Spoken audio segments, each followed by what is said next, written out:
تم کہیں کسی سے پوچھ کر کے راستہ طے کر لو گے. سمندر کے سفر میں کوئی ملتا نہیں سوائے مچھلیوں کے، کسے راستہ پوچھو گے؟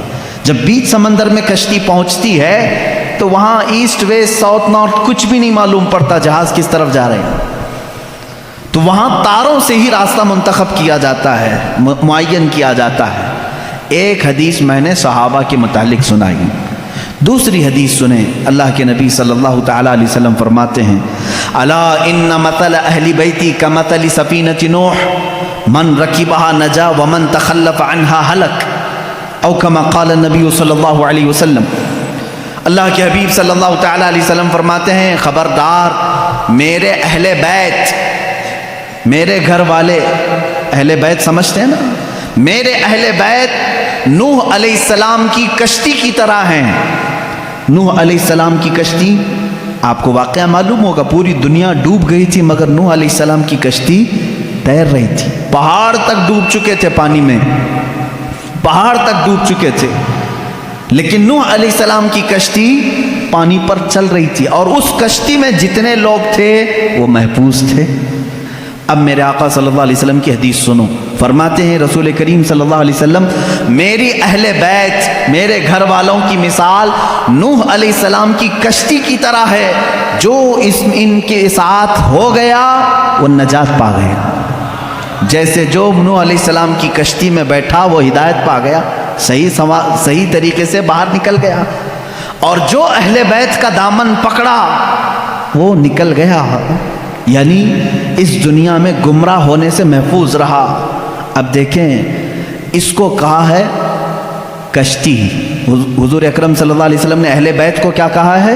کشتی. اور صحابہ کو کیا کہا ہے؟ نجم، ستارے. ستاروں کی ضرورت اسی وقت ہوتی ہے جب کشتی سمندر میں ہوتی ہے. دونوں کی مماثلت دیکھیں سمندر کے سفر میں. اب یہاں سے ایک بات سمجھ میں آئی کہ اگر تمہیں سمندر کا سفر کرنا ہے اور تم کہتے ہو صرف تارے دیکھ کر کے میں چلوں گا، ڈوب جاؤ گے. تمہیں کیا چاہیے؟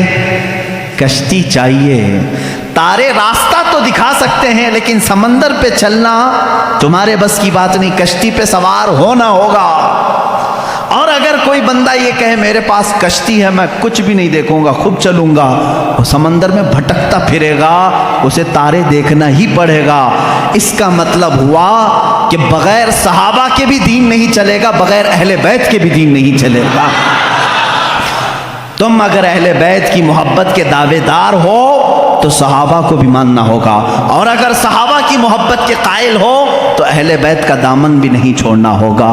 اسی لیے اعلیٰ حضرت نے فرمایا، یہ دونوں لفظ یاد ہو گئے، کشتی کو ناؤ کہتے ہیں، کشتی کو ناؤ، اور صحابہ کو حضور نے نجم کہا ہے. اعلیٰ حضرت فرماتے اہل سنت کا ہے بیڑا پار، اصحاب حضور نجم ہے اور ناؤ ہے اطرت رسول اللہ کی.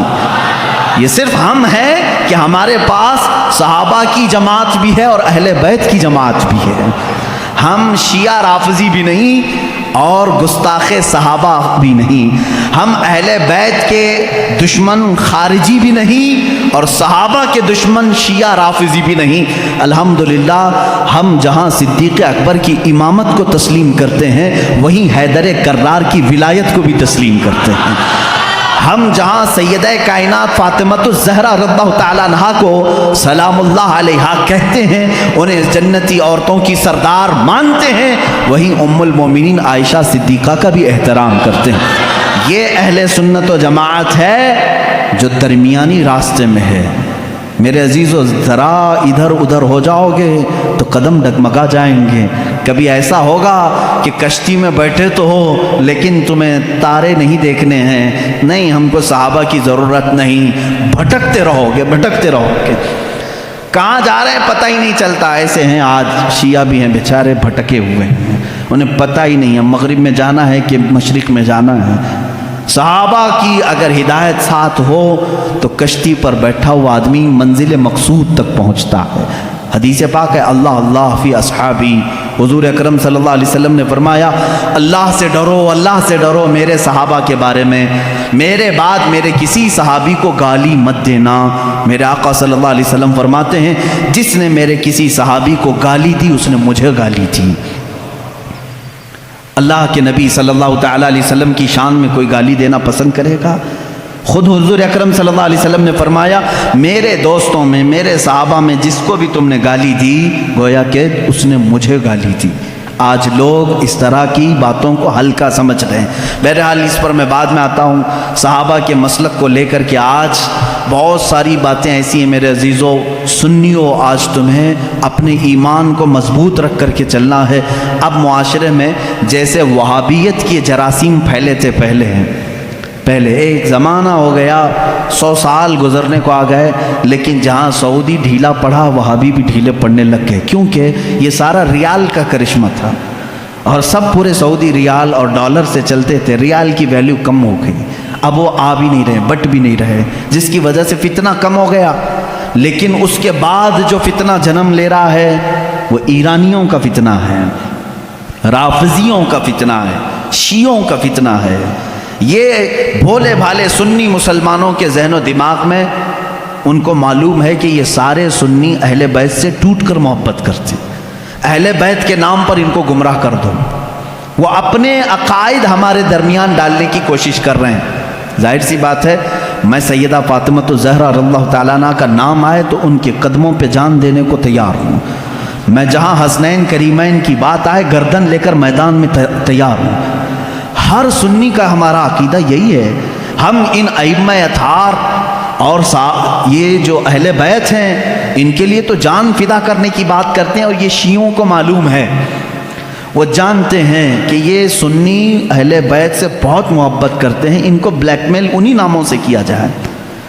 تو یہ آتے ہیں ہمارے درمیان الگ الگ پردے اوڑھ کر کے، الگ الگ لباس اوڑھ کر کے آتے ہیں، اور تمہارے اندر وہ بیکٹیریا، وہ جراثیم ڈالنے کی کوشش کرتے ہیں جو ان کے عقیدے ہیں۔ اگر میں وہ عقیدے کھولوں تو یہاں بڑی طویل بحث چلی جائے گی، میرا ٹاپک ہی ہٹ جائے گا۔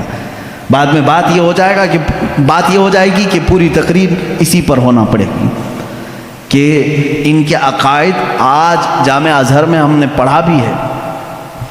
یہ لوگ حضرت علی کرم اللہ وجہہ الکریم کو انبیاء اکرام سے افضل کہتے ہیں۔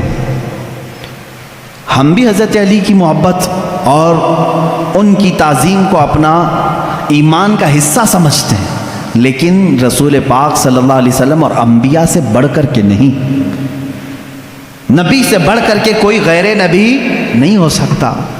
اور یہ مولا علی کرم اللہ وجہہ الکریم کے متعلق بعض شیعہ تو یہاں تک کہتے ہیں، معاذ اللہ، اب بھی موجود ہے انٹرنیٹ پر ایسے ویڈیو کلپس بھی موجود ہیں، کچھ شیعہ یہ تک کہہ جاتے ہیں اللہ فاطمہ زہرا کے گھر کو اپنی داڑھی سے جھاڑو لگاتا ہے، معاذ اللہ رب العالمین، نعوذ باللہ من ذالک۔ یہ ایسے جملے ہیں جس کو کہنے سے بھی دل کتراتا ہے۔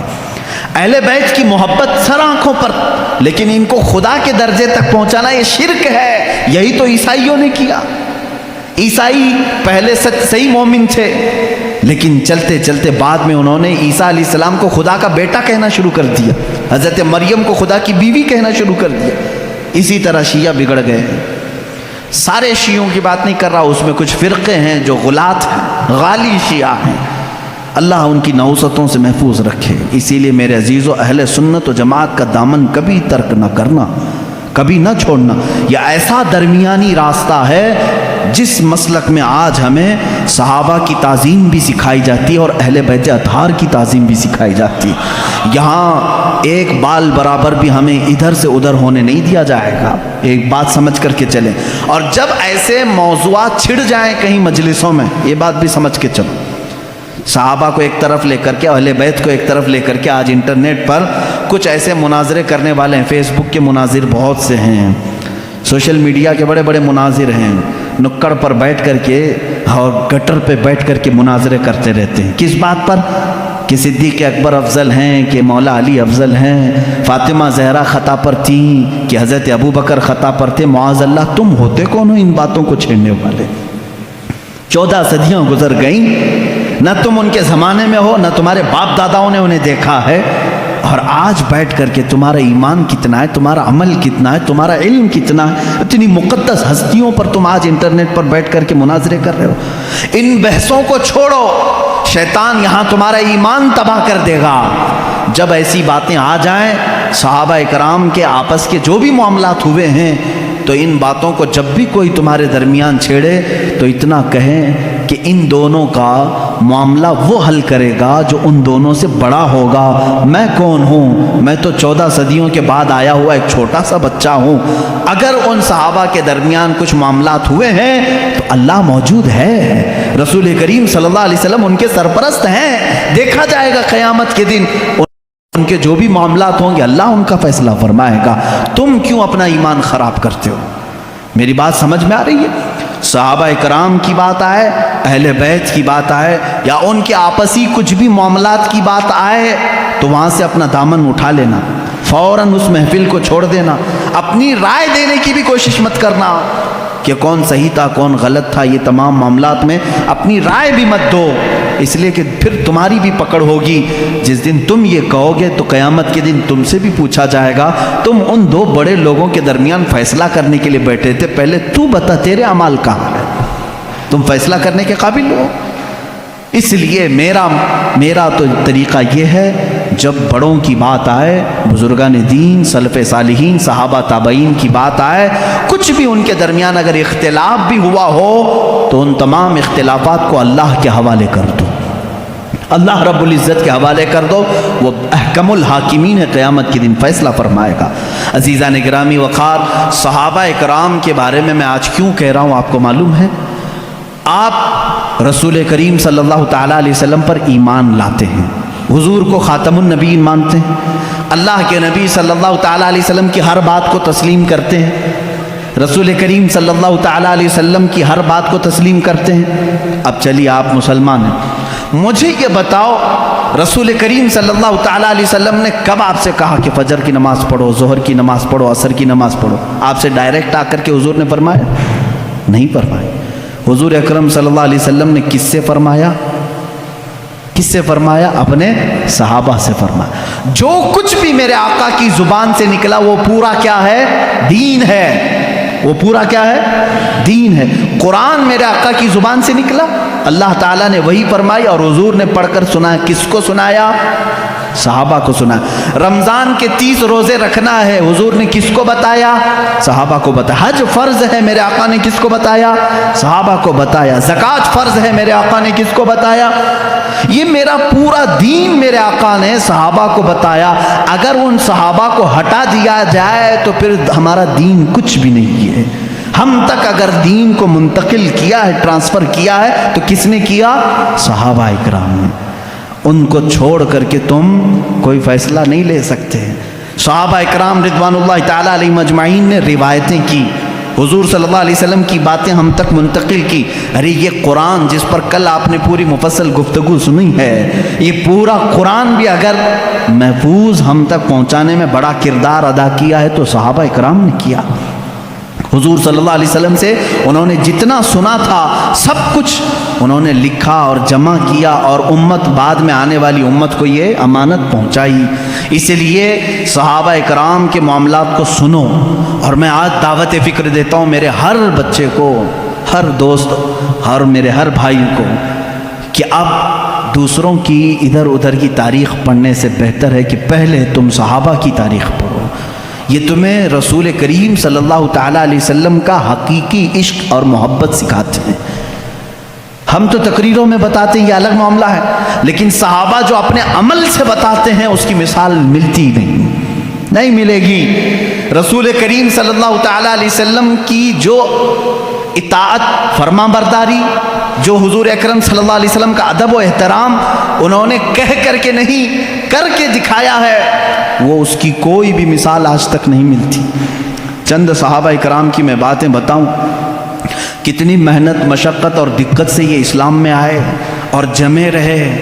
ان کے بارے میں قرآن کہتا ہے ان الذین قالوا ربنا اللہ ثم استقاموا، بے شک وہ لوگ جنہوں نے کہا اللہ ہمارا رب ہے پھر اس پر جمے رہے. تتنزل علیہم الملائکہ، اللہ فرماتا ہے ان پر رحمت کے فرشتے اتارے جاتے ہیں. یہ صحابہ کے بارے میں بات آئی. ایک بار جب انہوں نے کہہ دیا اللہ ہمارا رب ہے پھر ہٹتے نہیں تھے، اس سے ہٹتے نہیں تھے. آج کی جو موب لنچنگ ہے ان کے ساتھ بھی ہوئی ہے، بلکہ اس سے بھی زیادہ سخت طریقے سے ہوئی ہے. صحابہ اکرام رضوان اللہ تعالیٰ علیہم اجمعین کو جو اذیتیں دی گئی، جو مشقتیں دی گئیں، میرے عزیزوں کان کھڑے ہو جاتے ہیں سنتے ہوئے۔ ان میں جو اذیتیں سہنے والے حضرت خباب بن الارت رضی اللہ تعالیٰ عنہ، جب یہ مدینہ طیبہ آئے، حضرت خباب رضی اللہ تعالیٰ عنہ، ان کی پیٹھ پوری گل چکی تھی۔ کس وجہ سے؟ ان کی پیٹھ جب یہ اپنا دامن اٹھاتے تھے تو ریڑھ کی ہڈی دکھتی تھی۔ ان سے صحابہ نے پوچھا تم نے جبہ اٹھایا، یہ ریڑھ کی ہڈی تک کا گوشت کہاں گیا؟ کہتے کہ جب میں ایمان لایا تھا مکہ میں، یہ کفار مکہ مجھے پکڑ کر کے انگار کے کوئلوں پر لٹاتے تھے اور پھر میرے سینے پر پیر رکھ کر کھڑے ہو جاتے تھے، نیچے سے کوئلے میری چربی سے پگھل جاتے تھے، پھر ان انگاروں کو دھکایا جاتا تھا۔ حضرت عمر فاروق رضی اللہ تعالیٰ عنہ کی آنکھیں بھیگ گئیں، کہنے لگے اے خباب تم اور بلال دونوں نے یہ تکلیفیں اٹھائی ہیں۔ بلال حبشی کے ساتھ بھی یہی ہوتا تھا۔ حضرت خباب نے کہا بلال حبشی کو تو آزاد کرانے کے لیے ابو بکر صدیق آئے تھے، لیکن مجھے تو آزاد کرانے والا کوئی بھی نہیں تھا۔ حضرت خباب رضی اللہ تعالیٰ عنہ کو مسلسل 3 سال تک جلایا گیا ہے، 3 سال تک جلایا گیا ہے، پکڑے جاتے تھے، بار بار پکڑتے تھے، ان کو جلاتے تھے۔ حضرت بلال حبشی رضی اللہ تعالیٰ عنہ کا ایمان تو دیکھیں، ان کا آقا امیہ تھا، صرف اس بات پر کہ یہ رسول کریم صلی اللہ علیہ وسلم پر ایمان لائے۔ اچھا جو سب سے پہلے 6 لوگ اسلام لائے، سب سے پہلے جو 6 لوگ اسلام لائے، ان میں سے ایک نام حضرت بلال حبشی کا ہے، سٹارٹنگ بالکل، جس میں حضرت ابو بکر صدیق رضی اللہ تعالیٰ عنہ، حضرت علی کرم اللہ وجہہ الکریم، سیدہ خدیجہ الکبریٰ رضی اللہ تعالیٰ عنہ، حضرت زید رضی اللہ تعالیٰ عنہ، حضرت بلال حبشی رضی اللہ تعالیٰ عنہ، ان کے نام آتے ہیں۔ یہ وہ لوگ ہیں جو سب سے پہلے ایمان لانے والوں میں سے۔ حضرت بلال کو ان کا آقا پکڑتا تھا اور وہ کہتا تھا کیا میں تیرا رب نہیں ہوں؟ حضرت بلال کہتے تھے نا، ربنا اللہ، ہمارا رب تو اللہ ہے، تو رب ہو ہی نہیں سکتا۔ اس کے غلام تھے وہ، اس وقت غلامی کا دور تھا، آقا جو کہے غلام کو ماننا پڑتا تھا۔ وہ اپنے 2 بدماش بیٹوں کے ہاتھ میں دے دیتا تھا حضرت بلال رضی اللہ تعالیٰ عنہ کو، ایک بڑے ڈرم میں وہ ڈال کر کے دن بھر اس کا ڈھکنا بند کر کے رکھتے تھے، بڑے سے ڈرم میں ڈال کر کے اس کا ڈھکن بند کر کے رکھتے تھے، شام کو کھولتے تھے بغیر کھانا پانی دیے ہوئے، پھر ان کو مارتے تھے مسلسل۔ اور ایک دن تو اوباش لڑکوں کے ہاتھ میں ان کے آقا نے پیر میں رسی باندھ کر کے دے دیا، وہ بدماش لڑکے مکہ کی گلیوں میں حضرت بلال کو کھینچتے ہوئے لے جاتے تھے، اور وہ مکہ کی تپتی ہوئی گلیاں جب دھوپ چلچلاتی رہتی تھی، اس میں حضرت بلال کو ننگی پیٹھ وہ کھینچتے ہوئے لے جاتے تھے، اور مکہ والے یہ منظر دیکھنے کو جمع ہوتے تھے تو سارے لوگ آتے تھے تو حضرت بلال مسکرا کر کہتے تھے اے مکہ والو، اللہ ایک ہے، اللہ ایک ہے۔ یہ اس زمانے میں کہہ رہے تھے جب ہر جگہ بتوں کی پوجا تھی۔ مکہ میں خانہ کعبہ کے اندر بت رکھے گئے تھے، خانہ کعبہ کے اندر بت تھے، ان کے درمیان بلال حبشی اعلان کر رہے تھے اے میرے عزیزو، ان کے ایمان کو ہم میں سے کون پہنچ سکتا ہے؟ آج ہم پر تھوڑی سی آفت بھی نہیں ٹوٹی کہ لوگ اپنا اسلام چھپانا شروع کر دیے، آج لوگ مصلحت کی بات کرنے لگ گئے۔ زمانہ ایسا ہے مولانا، اب تو سوچ سمجھ کے چلنا پڑتا ہے۔ میرے بھائی آپ کی بات کر رہے ہو، کیا بلال حبشی کا زمانہ اچھا تھا؟ وہ زمانہ کتنا خطرناک تھا، کیا وہ زمانہ آج ہے تمہارے ساتھ؟ لوگ آج ہم سے کہتے ہیں نہیں اب ویسا نہیں چلے گا، اب تھوڑا سا زمانہ بدل گیا۔ اب زمانہ بدلا نہیں، یہ اللہ کا شکر ادا کرو کہ اب بھی اللہ نے تمہیں سجدوں کی اجازت دی ہے، یہ مہلت رکھی ہے، آزادی ہے آج بھی، پھر بھی تم مصلحت کی بات کرتے ہو۔ نہیں، سب کو راضی کرنے کے لیے اس بلال حبشی کو قیامت کے دن تمہیں منہ دکھانا ہوگا جو سارے بتوں کے بیچ میں کھڑے ہو کر کے کہتے تھے ربنا اللہ، ہمارا رب اللہ ہے، اللہ احد، اللہ احد، اللہ ایک ہے، اللہ ایک ہے۔ انہیں مارا جاتا تھا، اتنا مارا گیا حضرت بلال حبشی رضی اللہ تعالیٰ عنہ کو کہ پورے جسم میں اس کے داغ تھے، پورے جسم میں داغ تھے۔ اور ایک صحابی حضرت یاسر رضی اللہ تعالیٰ عنہ، یہ تو یمن سے چلے تھے اپنے گمشدہ بھائی کو ڈھونڈنے کے لیے، یہ آئے مکہ میں بھائی کو ڈھونڈنے کے لیے آئے تھے، ان کا ایک بھائی گم ہو گیا تھا۔ لیکن جب رسول کریم صلی اللہ علیہ وسلم کو دیکھے تو واپس نہ جانے کی بات کر کے وہیں ٹھہر گئے. وہ یمن کے رہنے والے تھے. کہا کہ اب اس زمین کو چھوڑ کر نہیں جاؤں گا، کہ اس لیے کہ اس چہرے کو دیکھنے میں آنکھوں کا ایک سکون ہی الگ ہے. وہ اپنے گمشدہ بھائی کو ڈھونڈنے کے لیے آئے تھے. حضرت یاسر رضی اللہ تعالیٰ ایمان لائے اور وہیں پر ان کا نکاح ہوا حضرت سمیہ سے. حضرت سمیہ ان کے نکاح میں آئی. ان دونوں کے نکاح کے بعد ان کے بیٹے پیدا ہوئے عمار رضی اللہ تعالیٰ عنہ. یہ پورا ایک خاندان، ایک فیملی کو بتا رہا ہوں میں. یاسر، سمیہ اور عمار، یہ تینوں ایک گھرانہ ایسا ہے. محبت رسول صلی اللہ علیہ وسلم میں ایک دن بھی ان کو چھوڑا نہیں گیا، ایک دن بھی نہیں چھوڑا گیا. یہ مکہ کے ابتدائی حالات میں بتا رہا ہوں آپ کو، جب حضور اکرم صلی اللہ علیہ وسلم کے صحابہ میں صرف 40 صحابہ بھی ابھی نہیں تھے، اور سخت ترین اذیتیں کفار دیتے تھے. جہاں کسی کو پاتے اور خبر ہو جاتی کہ یہ محمد صلی اللہ علیہ وسلم کے دین پر آ گیا ہے، اس کے ساتھ بہت برا سلوک کرتے تھے. حضرت سمیہ کو ابو جہل نے ایک بار پکڑا اور گھوڑے کے پیروں سے باندھ دیا. کیسے؟ گھوڑے کے سامنے کے دونوں پیروں سے ان کے ہاتھ باندھے، گھوڑے کے دونوں پیچھے کے پیروں سے ان کے پیر باندھے اور گھوڑے کو دوڑایا. جب گھوڑا دوڑتا تھا تو ان کی ہڈیاں سرکتی تھیں، ایک ایک ہڈی ٹوٹتی چلی گئی. اس وقت پورے مجمع میں لوگ تماشا دیکھنے کے لیے کھڑے رہتے تھے. اللہ ان کی مرقد پر گوہر باری کرے. سیدہ سمیہ رضی اللہ تعالیٰ عنہ اس حالت میں بھی کہتی تھیں اللہ احد، اللہ احد، اللہ ایک ہے، اللہ ایک ہے. تم ہم سے ہمارا ایمان نہیں لے سکتے. یہاں تک کہ حضرت سمیہ رضی اللہ تعالیٰ عنہ کو گھوڑا دوڑاتے ہوئے لے آیا تو ابو جہل نے اپنے ایک نیزے سے ان کی شرمگاہ پر مارا، جس کی وجہ سے وہ شہادت پا گئیں. اسلام میں سب سے پہلی شہیدہ حضرت سیدہ سمیہ رضی اللہ تعالیٰ عنہ. سیدہ سمیہ جن کو صرف اس بات پر شہید کر دیا گیا کہ وہ ایمان لائی تھی. اور جانتے ہیں آپ حضرت سمیہ رضی اللہ تعالیٰ عنہ گھر گھر جاتی تھیں، عورتوں کو قرآن پڑھاتی بھی تھیں، لیکن انہوں نے یہ کام ترک نہیں کیا. آخری وقت تک انہیں مارا گیا، پیٹا گیا، آخر میں شہید بھی کر دیا گیا. یہ دکھ برداشت نہیں ہو سکا. حضرت یاسر جو ان کے شوہر تھے وہ اسی دکھ میں تھے کہ میں یمن سے آیا تھا یا نکاح کیا، میری بیوی کو میرے آنکھوں کے سامنے مارا انہوں نے.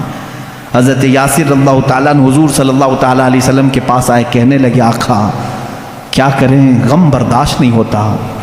اللہ کے نبی صلی اللہ علیہ وسلم نے فرمایا اصبروا فإن موعدکم الجنہ، تھوڑا اور صبر کرو، جنت تمہارے انتظار میں ہے. حضرت یاسر رضی اللہ تعالیٰ عنہ کو بھی ان کفار مکہ نے پکڑا اور ان کے ساتھ بھی بہت برا سلوک کیا، وہ بھی شہید ہوئے. یہ اسلام کے دو سب سے پہلے شہید ہیں. حضرت عمار جو بیٹے اکیلے بچ گئے تھے، جن کی آنکھوں کے سامنے ماں کو بھی مارا گیا ہو، باپ کو بھی مارا گیا ہو، ان کو وہ کفار مکہ نے بلا کر کے سمجھایا، دیکھ تیری ماں بھی چلی گئی اور وہ بھی بری طرح زخمی تھی، ہڈیاں ٹوٹ گئی تھی، تیرے باپ بھی دنیا سے چلے گئے، تو اکیلا رہ گیا، کیوں محمد کے پیچھے لگا ہے صلی اللہ علیہ وسلم؟ کیوں تو اپنے مکہ والوں کو چڑھاتا ہے؟ چھوڑ دے اس دین کو، اس میں امن ہے، خیر ہے، ہم سارا مال تجھے دیتے ہیں اور تجارت میں تجھے ماہر بناتے ہیں.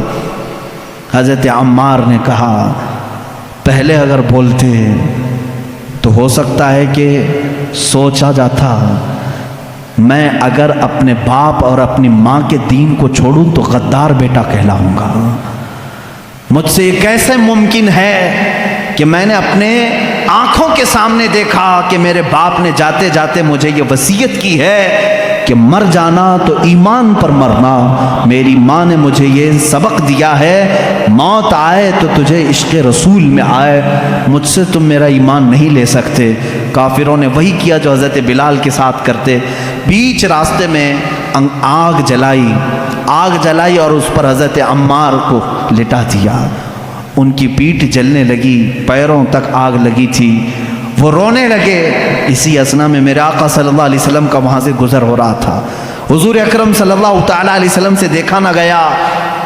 حضرت عمار نے پکار کر کے کہا یا رسول اللہ صلی اللہ علیہ وسلم، دیکھیں ان صحابہ کی محبت کو، ہم میں سے کوئی پہنچ سکتا ہے ان کی مقام کو؟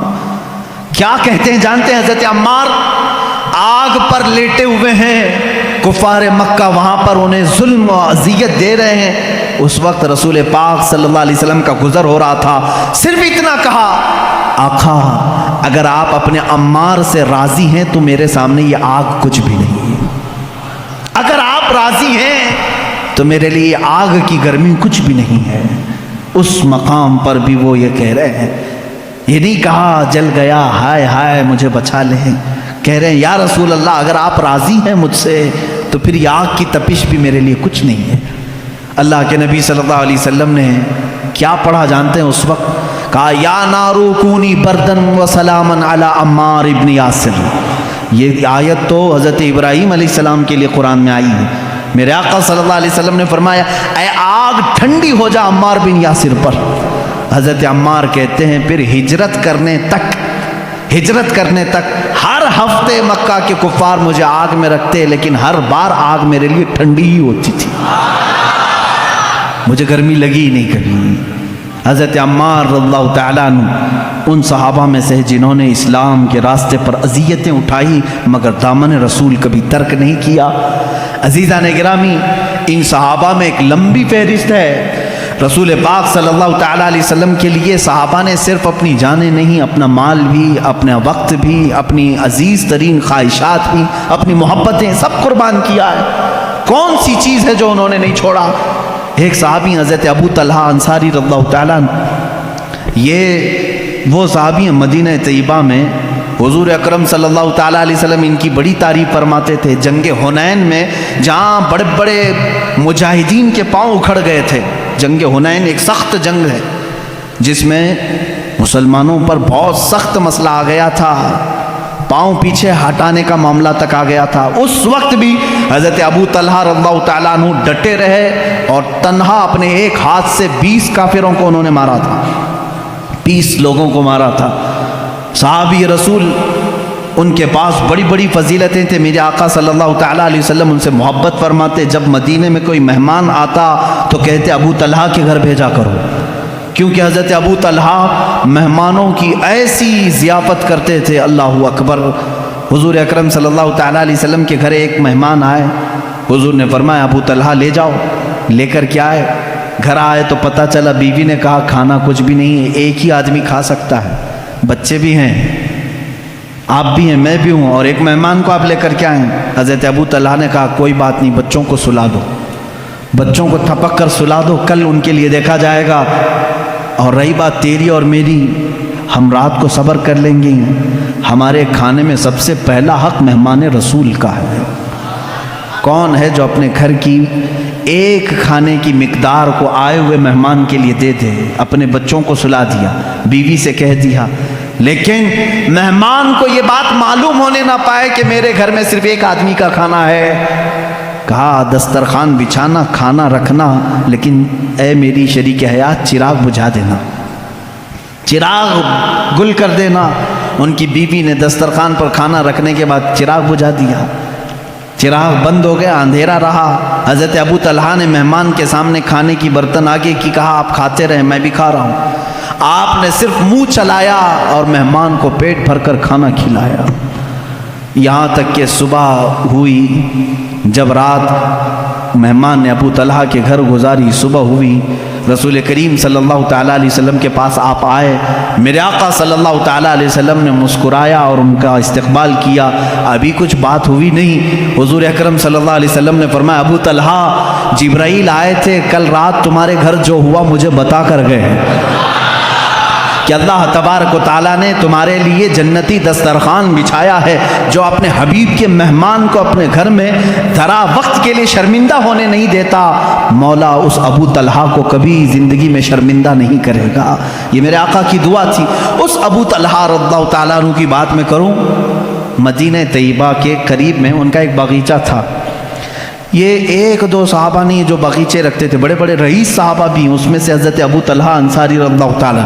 ان کے باغیچے کی خصوصیت یہ تھی کہ انہوں نے الگ الگ قسم کے درخت لگائے تھے، ورنہ مدینے میں سب کھجور کے درختوں والے باغیچے، ان کے باغیچے میں رنگ برنگے پھول بھی ہوتے تھے۔ ایک دن نماز پڑھ رہے تھے اپنے باغیچے میں، ایک پرندہ آیا اور بیٹھا، بڑا باغیچہ تھا اور ان کے باغیچے کو لوگ دیکھنے کے لیے آتے تھے، ابو طلحہ رضی اللہ تعالیٰ عنہ کے۔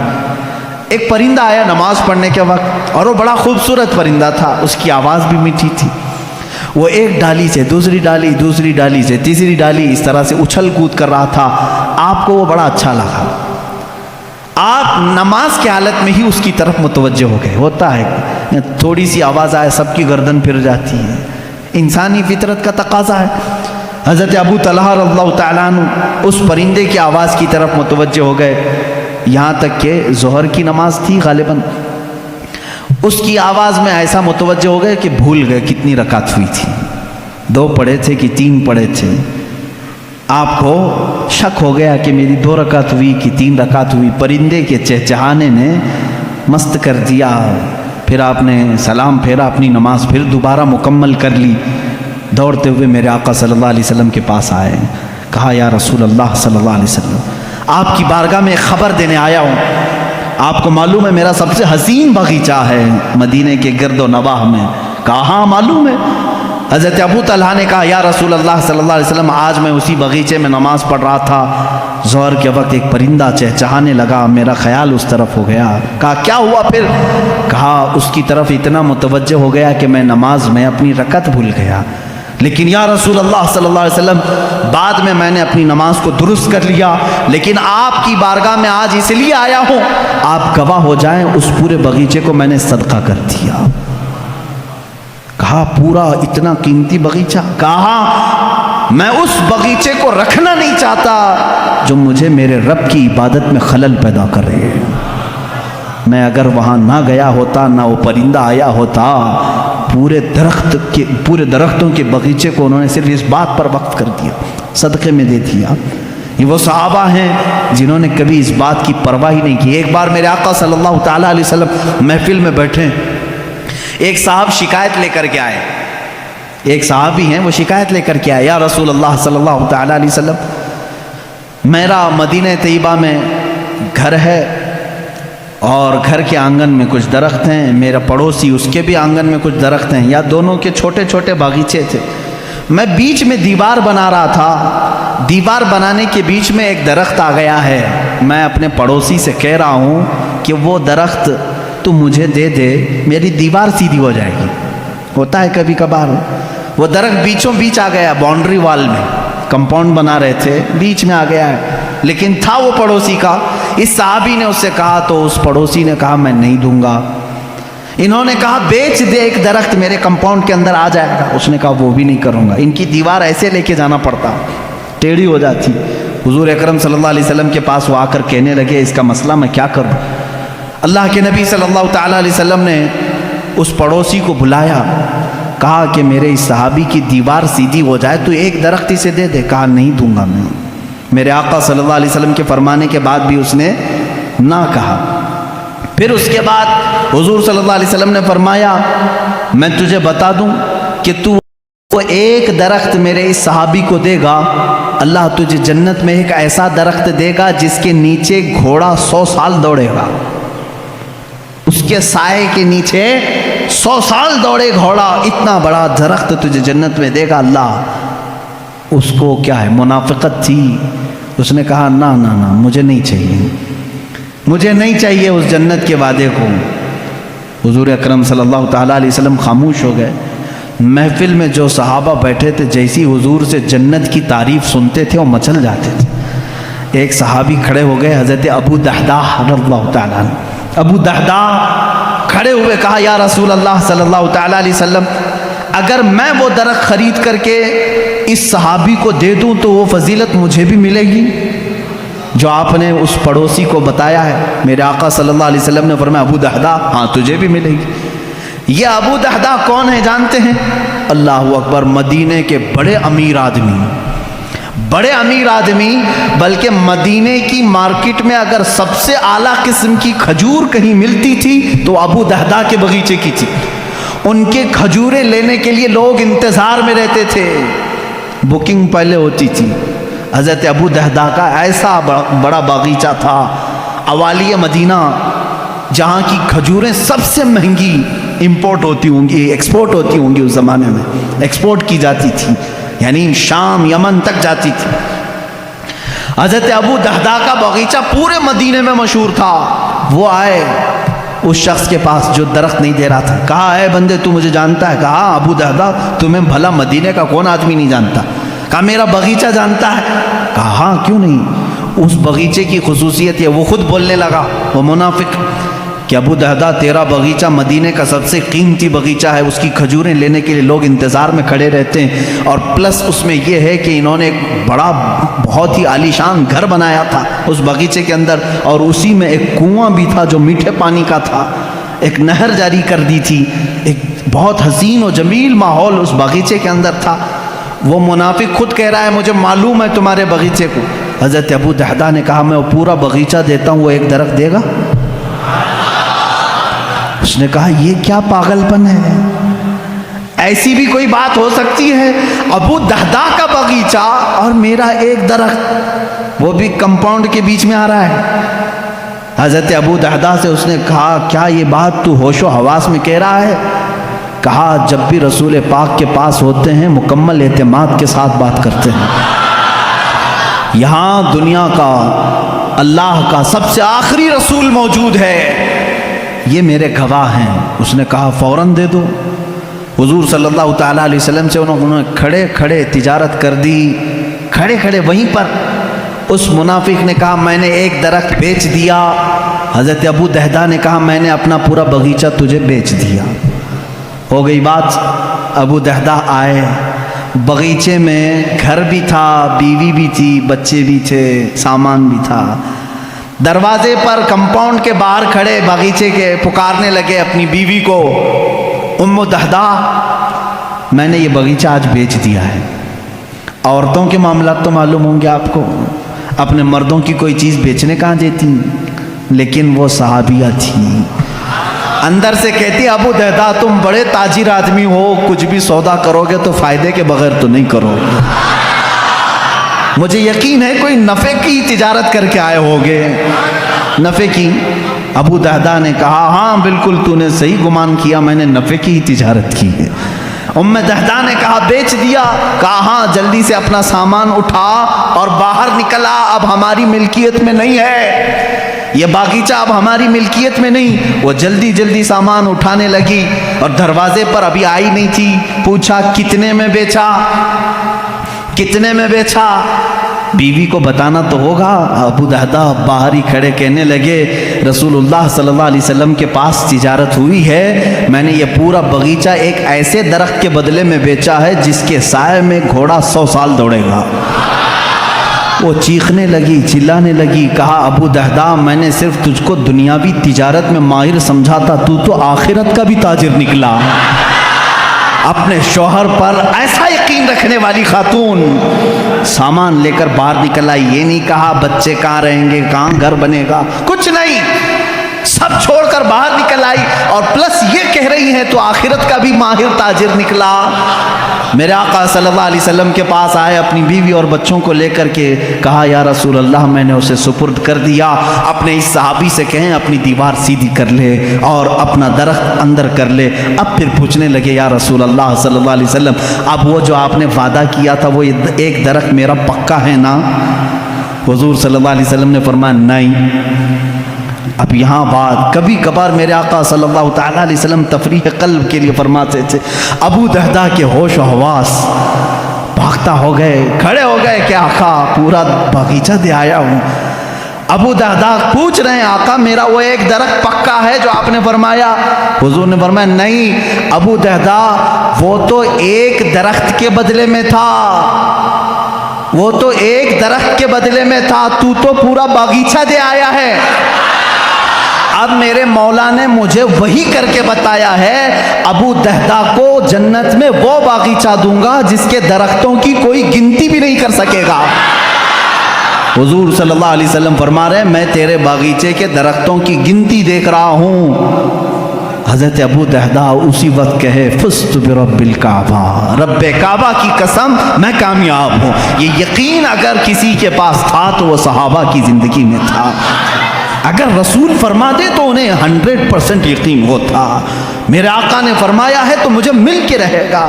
عزیزان گرامی، احادیث رسول اگر تمہیں کسی بات کی طرف بلاتی ہیں تو دنیا کو ٹھوکر مار دینا، کیونکہ میرے نبی نے جو وعدہ فرمایا ہے وہ حق ہے اور 100% حق ہے۔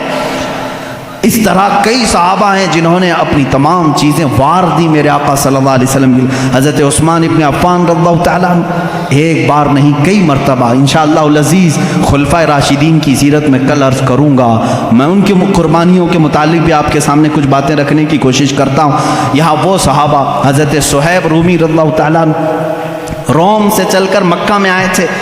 شروع میں آئے تھے تو غلام بن کر کے آئے تھے، پھر آزاد ہوئے، پھر تجارت کرنے لگے، اتنا کمائے کہ مکہ میں ایک بڑے امیر بن گئے، جائیداد خریدا، پراپرٹی بنائی، مالدار ہو گئے اور ایمان لے آئے۔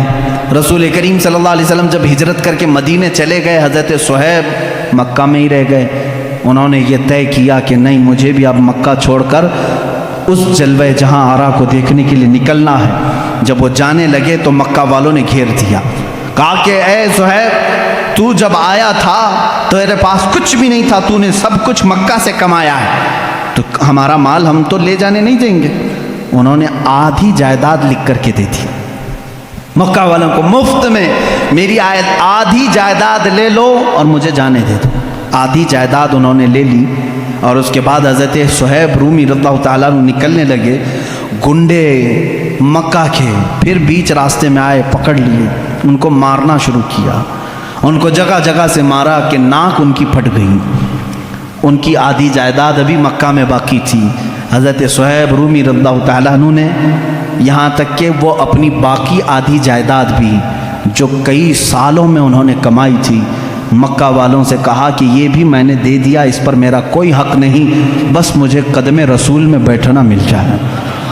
اتنا ہی نہیں، مکہ والوں نے ان کے جسم پر موجود کپڑے بھی اتار دیے، کپڑے پھاڑ دیے، اور وہ صرف 2 چادروں میں مدینہ طیبہ تشریف لائے۔ میرے آقا صلی اللہ تعالیٰ علیہ وسلم کی بارگاہ میں رہے، اصحاب صفہ کے ساتھ بیٹھتے رہے، اور میرے آقا صلی اللہ تعالیٰ علیہ وسلم کی بارگاہ میں جو کچھ بھی آتا تھا وہ حضور ان صحابہ پر صدقہ کرتے، اسی پر گزر بسر ہوتا تھا۔ حضرت صہیب رومی رضی اللہ تعالیٰ عنہ زندگی بھر کبھی واپس مکہ کی وہ جائیداد لینے کے لیے نہیں گئے کہ میری کروڑوں کی جائیداد تھی میں واپس جا کر کے لے لوں، ناحق انہوں نے میری جائیدادوں پر قبضہ کیا ہے، نہیں گئے۔ عزیزان گرامی، اس طرح سے حضرت عبداللہ ذو البجادین رضی اللہ تعالیٰ عنہ، ایک صحابی عبداللہ ذو البجادین، ان کے ساتھ بھی یہی ہوا۔ یہ نوجوان تھے، حسین و جمیل تھے، اور جب یہ نکلنے لگے تو ان کے ساتھ بھی ایسا ہی ہوا کہ ان کو ان کے ماں باپ نے، ان کے گھر والوں نے اتنا مارا، ان کے جسم سے کپڑے نکال دیے، اور یہ میرے آقا صلی اللہ تعالیٰ علیہ وسلم کی بارگاہ میں پہنچے۔ اللہ کے نبی صلی اللہ تعالیٰ علیہ وسلم نے اپنی چادر عنایت کی اور اسی میں وہ زندگی گزارتے رہے۔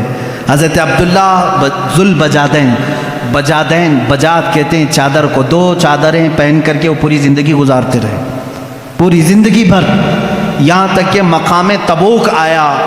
جب جنگ تبوک ہونے لگی، عبداللہ ذو البجادین کہنے لگے یا رسول اللہ صلی اللہ علیہ وسلم، صرف میرے لیے دعا کریں، اللہ مجھے شہادت کی موت عطا کرے، بس میری ایک ہی خواہش ہے۔ میرے آقا صلی اللہ علیہ وسلم نے فرمایا عبداللہ، اگر اب تیری راستے میں بھی موت آئے تو تجھے شہید ہی کہا جائے گا، تجھے شہادت کی موت ہوگی۔ ہوا ایسی ہی، تبوک کے راستے میں جب گئے ان کو تیز بخار آیا حضرت عبداللہ ذو البجادین کو۔ اسی رات حضرت عبداللہ ذو البجادین کی بخار کی گرمی اتنی بڑی کہ میرے آقا صلی اللہ تعالیٰ علیہ وسلم سفر میں ہیں، سفر کی حالت میں میرے آقا ان کے پاس آئے، ان کا سر لے کر کے اپنی گود میں رکھا۔ یہ عبداللہ ذو البجادین ہے، وہ کہتے ہیں یا رسول اللہ صلی اللہ علیہ وسلم، مجھے ایسا لگتا ہے میری زندگی کی لمحات کم ہو گئے، مگر یہ سر رکھنے کے لمحات طویل ہو جاتے تو کیا اچھا ہوتا۔ اللہ کے نبی صلی اللہ علیہ وسلم ان کا سر اپنے زانوں پر رکھے ہیں، اور اسی اثنا میں وہ میرے آقا کے چہرے کو دیکھتے رہے، ان کی روح نکل گئی۔ حضرت ابو بکر اس میں تھے، حضرت عمر تھے وہاں پر، حضرت عباس تھے، یہ صحابہ دیکھ کر رشک کرنے لگے۔ عبداللہ ذو البجادین یہ واحد صحابی ہے جس نے حضور کی گود میں دم توڑا ہے، میرے آقا صلی اللہ تعالیٰ علیہ وسلم کے زانو اقدس پر اتنا ہی نہیں، رسول کریم صلی اللہ تعالیٰ علیہ وسلم نے فرمایا اس کو کفن کوئی اور نہیں دے گا، میں دوں گا۔ اللہ کے نبی صلی اللہ تعالیٰ علیہ وسلم نے اپنا لباس، اپنا تہبند اور اپنی چادر نکالی اور انہی 2 چادروں میں عبداللہ کو کفنایا اور کہا جب یہ میرے پاس آیا تھا تو اس کے گھر والوں نے کپڑے چھینے تھے، آج میں اسے کپڑے پہناتا ہوں۔ اور اسی کفن میں جب ملبوس کیا، اللہ کے نبی صلی اللہ تعالیٰ علیہ وسلم قبر پاک میں خود اترے اور اپنے سینے سے ان کو لگا کر نیچے اتارا۔ یہ عبداللہ ذو البجادین رضی اللہ تعالیٰ، اس وقت صحابہ رشک کر رہے تھے۔ حضرت عمر کہتے ہیں کاش اس وقت میری موت ہوئی ہوتی۔ اللہ کے نبی صلی اللہ تعالیٰ علیہ وسلم نے ان کو جس انداز میں قبر پاک میں اتارا، عزیزان گرامی 1-2 صحابی نہیں ہیں جنہوں نے اس راستے پر مشقتیں اٹھائی، محنتیں کی، اور اتنی مشقتیں، اللہ کی پناہ اتنی مشقتیں۔ ایک صحابی حضرت خبیب، اللہ اکبر، ان کا تذکرہ آتا ہے رونگٹے کھڑے ہو جاتے ہیں۔ حضور اکرم صلی اللہ تعالیٰ علیہ وسلم نے 3 صحابہ کو ایک مہم پر بھیجا تھا، یہ تینوں گرفتار ہو گئے۔ 10 صحابہ تھے ان میں سے یہ 3 گرفتار ہوئے، اس میں حضرت خبیب بھی تھے۔ یہ مکہ والوں نے ہی انہیں گرفتار کیا تھا۔ گرفتار کرنے کے بعد ان کو ایک جگہ قید میں رکھا، کتنے دن تک؟ تقریباً 10 دن تک قید میں رکھا۔ کھانا نہیں دیتے تھے، پانی نہیں دیتے تھے۔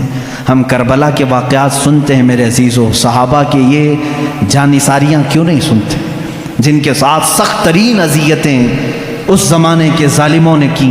حضرت خبیب کو 10 دن کے بعد نکالا، دعوت عام ہوئی، مکہ والے جمع ہوئے۔ حضرت خبیب کو انہوں نے آخری دن سولی پر چڑھانے کا طے کر لیا تھا، سولی تیار کی گئی، لیکن کافروں نے اتنا ہی نہیں کیا۔ حضرت خبیب کو اس کھوٹے پر باندھا گیا جس پر سولی دینی تھی، باندھ کر کے سب سے پہلے ان کے ناخنوں کو پکڑ سے نکالا، کھینچا۔ ایک ناخن کو اگر پکڑ سے کوئی کھینچے تو اس کی اذیت کیا ہوتی ہے۔ مسلح کیا ان کے جسم کا، ان کے کان کاٹے، ان کی آنکھ میں سلائیاں پھیرتیں، لوہے کی گرم سلائیاں ان کی آنکھوں میں پھیری، ناک کاٹ دی گئی، ہونٹ کاٹے گئے، یہاں تک کہ ایک ظالم قریب میں آ کر کے ان کے پیٹ میں ایسا نیزہ مارا کہ جس سے ان کا کلیجہ دکھنے لگا، پیٹ کے باہر کلیجہ لٹکنے لگا۔ اس حد تک ان کو اذیت دی گئی۔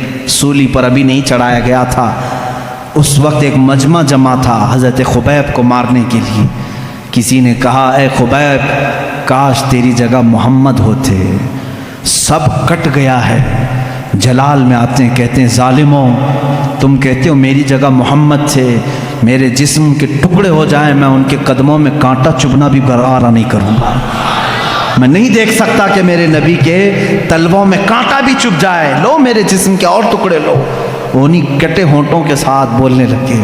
ایک عورت آئی، کہا ہے مکہ والوں ہمارا نظام تو ہے کسی کو قتل کرتے ہیں تو آخری خواہش پوچھتے ہیں، جب کسی کو پھانسی دیتے ہیں تو اس کی آخری خواہش پوچھتے ہیں، اس نیم کو، اس روایت کو مت توڑو، اگرچہ یہ دین چھوڑے ہوئے لوگ ہیں ان کی بھی آخری خواہش پوچھ لو۔ لوگوں نے کہا کیا ہے تمہاری آخری خواہش؟ حضرت خبیب کہتے ہیں میری رسیاں کھول دو، 2 رکعت نماز پڑھنا چاہتا ہوں۔ یہ وہ صحابہ ہیں کہتے ہیں رسیاں کھول دو، میں 2 رکعت نماز ادا کرنا چاہتا ہوں۔ کھول دیا گیا، اسی حالت میں وہ نماز ادا کی، سب جسم کے ٹکڑے ان کی کر دیے جا چکے تھے۔ جلدی سے سلام پھیر لیا، بہت مختصر نماز پڑھی، پھر جب سولی پر چڑھائے جانے لگے تو کسی نے کہا خبیب تم چاہتے تو لمبے سجدے کر لیتے ہیں، چاہتے تو بڑی نماز پڑھتے، کیونکہ تمہاری آخری خواہش ہے، مکہ والوں کا نیم ہے اس کو پورا کرتے ہیں۔ حضرت خبیب نے کہا اے ظالموں میں نے اس لیے جلدی نماز پڑھی کہیں تم یہ نہ سوچ لو کہ موت کے ڈر سے نماز لمبی کیا ہے، موت کے ڈر سے میں نے نماز لمبی نہیں کی، مجھے تو شہادت کا شوق ہے، میں جلد سے جلد جام شہادت پینا چاہتا ہوں۔ حضرت خبیب کو سولی پر چڑھایا کافروں نے۔ کیا ہم میں سے کسی کے ساتھ یہ مظالم ہوئے ہیں آج؟ میں نوجوانوں سے پوچھتا ہوں کہ آج کون سی چیز ہے جو تمہیں نماز سے روکی ہوئی ہے؟ کیا کبھی کسی نے تمہارا کلیجہ نکال کر باہر رکھا؟ کیا کبھی تمہارا کسی نے کان کاٹا، کسی نے ہونٹ کاٹے، کسی نے تمہاری آنکھوں میں سلائیاں پھیری؟ تم تو گرم بستروں پر سو کر کے نماز چھوڑتے ہو، مؤذن صدائیں دیتا رہتا ہے، باوجود تمہیں آواز آنے کے تم مسجد کی طرف آنا نہیں چاہتے۔ آج لوگوں کی سستی اور کاہلی یہاں تک لے آئی ہے، میرا مولا دن میں تمہیں 10 مرتبہ یہ آواز دیتا ہے، حی علی الفلاح، کامیابی کی طرف آ جاؤ۔ تم میں سے کوئی اس کی طرف کان نہیں دھرنا چاہتا۔ یاد رکھنا قیامت کے دن یہ سب صحابہ بھی میرے نبی کی فہرست، میرے نبی کے جماعت میں ہوں گے، اور اس وقت ہم کیا چہرہ لے کر کے ان کے سامنے کھڑے رہیں گے۔ اگر ہم سے سوال ہو، ہم سولی پر چڑھ کر کے بھی نماز نہیں چھوڑنا چاہتے، ہماری آخری خواہش پوچھی جاتی تو ہم سجدہ پسند کرتے۔ اے بندے، تجھے کیا ہوا تھا؟ تجھے اللہ نے اچھی صحت بھی دی تھی، تجھے طاقت بھی دی تھی، دولت بھی دی تھی، اور آزادی بھی دیا تھا۔ یہاں تمہارے سروں پر تلواریں نہیں ناچ رہی ہیں کہ تمہیں نماز سے روکا گیا ہو، اس کے باوجود تم خوشی خوشی نماز چھوڑتے تھے، تم چاہ کر کے نماز چھوڑتے تھے۔ ان صحابہ کو جواب دینے کے لیے کسی کے پاس آج ہمارے پاس ہے تیاری؟ اگر نہیں ہے تو میرے عزیزوں، نمازوں کی طرف توجہ کرو۔ یہ وہ صحابہ ہیں رضوان اللہ تعالیٰ علیہ مجمعین جن کے واقعات پڑھتے پڑھتے ہمارے جسم کے رونگٹے کھڑے ہو جاتے ہیں، ہمارے جسم کی کپ کپی چھوٹ جاتی ہے۔ انہوں نے کسی موقع پر بھی دین کو نہیں بیچا۔ ایک جوان صحابی عبداللہ بن حذافہ سہمی رضی اللہ تعالیٰ عنہ، یہ رومی لشکر میں ایک بار جنگ میں گئے تھے، روم، ملک روم، وہاں کے سپاہیوں نے ان کو قید کر دیا اور عیسائی بادشاہ کے پاس لے کر آ گئے۔ جوان ہیں، غالباً ان کی عمر 22-23 سال کی ہے۔ بہت سارے مسلمان بھی قیدی تھے، ان کو بھی پکڑ کے لائے۔ یہ بہت حسین و جمیل تھے، بہت بہادر تھے۔ نوجوانوں سنو، بادشاہ کے پاس قیدی بن کر کے آئے۔ بادشاہ نے کہا تو اپنا پرانا دین چھوڑ، میرے دین میں آ جا، میں تجھے اپنا سپاہی بناتا ہوں، وزیر بناتا ہوں۔ کہا اتنی ہلکی دولت کے لیے اتنا بڑا سودا ہرگز نہیں ہو سکے گا، ہم دین کو اتنی ہلکی دولت پر نہیں بیچ سکتے۔ بادشاہ نے سختیاں کرنا شروع کی، یہاں تک کہ بادشاہ کے سامنے ایک بڑے دیگ میں تیل رکھا گیا اور کھولایا گیا، گرم کیا گیا۔ ایک مسلمان قیدی کو لا کر کے اس میں ڈال دیا بادشاہ نے، وہ تیل میں جل گئے۔ عبداللہ بن حذافہ کو کہا گیا دیکھ تیرے ساتھ بھی ہم وہی کریں گے، اگر تو دین کو قبول کر لیتا ہے تو ٹھیک ہے۔ وہاں ان کے پاس رخصت تھی، شریعت نے یہ اجازت دی تھی، تھوڑی دیر کے لیے اگر چاہو دل سے ایمان نہ نکالو، زبان سے کہہ دیا ہوتا تو جان بچتی، لیکن ان صحابہ نے رخصت پر کبھی عمل نہیں کی، وہ عزیمت پر عمل کرتے رہے۔ کہا اس تیل میں جانے سے مجھے کوئی گھبراہٹ نہیں، مجھے تو جہنم کا خوف لگتا ہے، مجھے تو جہنم کا خوف ہے، اس تیل کا کوئی ڈر نہیں۔ بادشاہ نے دیکھا یہ ٹس سے مس نہیں ہوتا، کچھ بھی نہیں کرتا۔ آخری میں بادشاہ نے کہا تو ایک بار میرے سامنے سجدہ کر لے، میری تعظیم کر لے، میں تجھے چھوڑ دوں گا۔ کہا یہ ناممکن بات ہے، ناممکن ہے، میں ایک ہی خدا کو سجدہ کرتا ہوں، میں تو اپنے نبی محمد صلی اللہ علیہ وسلم کو سجدہ نہیں کرتا، تو تجھے کیسے سجدہ کروں؟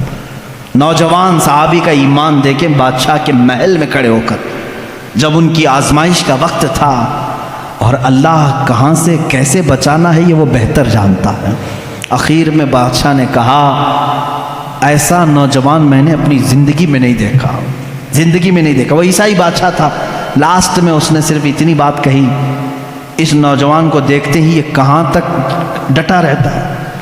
اخیر میں اس نے یہ آپشن دیا کہ ایک بار تو میری پیشانی کو چوم لے، میں تجھے چھوڑ دوں گا۔ کہا میرے سارے ساتھی مسلمانوں کو، کہا سب کو چھوڑ دوں گا۔ حضرت عبداللہ بن حذافہ نے کہا ایک بار پیشانی چوم لینے سے کیا ہے؟ وہ گئے اور اس کی پیشانی کو چوما، اور بادشاہ نے صرف اتنی بات پر ان کو بھی آزاد کیا، پورے مسلمان قیدیوں کو بھی آزاد کیا۔ جب وہ مدینہ لوٹ آئے، حضرت عمر فاروق رضی اللہ تعالیٰ عنہ کو یہ واقعہ سنانے لگے۔ حضرت عمر اپنے خلافت کے تخت سے اتر آئے، کہا اے عبداللہ لاؤ تمہارا ماتھا میں چومتا ہوں۔ یہ وہ لوگ ہیں جو دین کو کہیں بیچنے نہیں جاتے تھے، کہیں دین کا سمجھوتا کرنے نہیں جاتے تھے۔ آج منافقین کی بہت لمبی ایک جماعت تیار ہو رہی ہے، حکومتوں کا تیور دیکھ کر کے جو بدل جاتے ہیں یہ منافق، ان سے اپنے دامن کو بچائے رکھو، جنہوں نے ہماری مسجدیں بیچ دیں، جنہوں نے ہمارے عبادت گاہیں بیچ دیں چند سکوں پر، چند ٹکوں پر، یہ وہ لوگ ہیں جو آخرت کا سودا کر چکے ہیں دنیا کے بدلے۔ میرے عزیزوں، صرف نام مسلمان رکھ لینا کافی نہیں ہے، مسلمان وہ ہے جو اپنا سب کچھ اللہ اور اس کے رسول کے لیے بیچ دیتا ہے، اپنی جان تک وہ قربان کرتا ہے۔ صحابہ کی باتیں آج مجھے کہنا اس لیے بھی ضروری تھا کہ اگر ہم ان کے تذکرے نہ سنائیں تو کیا پہاڑی چوہوں کے واقعات سناؤں آپ کے سامنے، بھیڑ بکریوں کے واقعات سناؤں، لومڑی کتے کے واقعات سناؤں جو آج بہت سارے سیلیبس کی کتابوں میں بھرے ہوئے ہیں؟ اپنے بچوں کو اگر واقعات سناؤ تو بلال حبشی کے سناؤ کہ یہ کبھی نہ ڈرے۔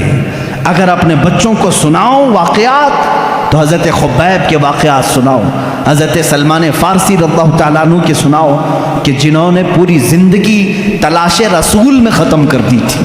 جانتے ہیں یہ 3 بار بکے ہیں۔ حضرت سلمان فارسی پہلے مجوسی باپ کے بیٹے تھے، آگ کی پوجا کرتا تھا ان کا باپ، وہ عیسائیوں کو دیکھ کر کے ان کو اچھا لگا، عیسائی بن گئے۔ ملک شام میں عیسائی بن کر رہے، پوری تعلیم حاصل کی، لیکن وہ اچھے عیسائیوں کے شاگرد تھے، ایمان والے۔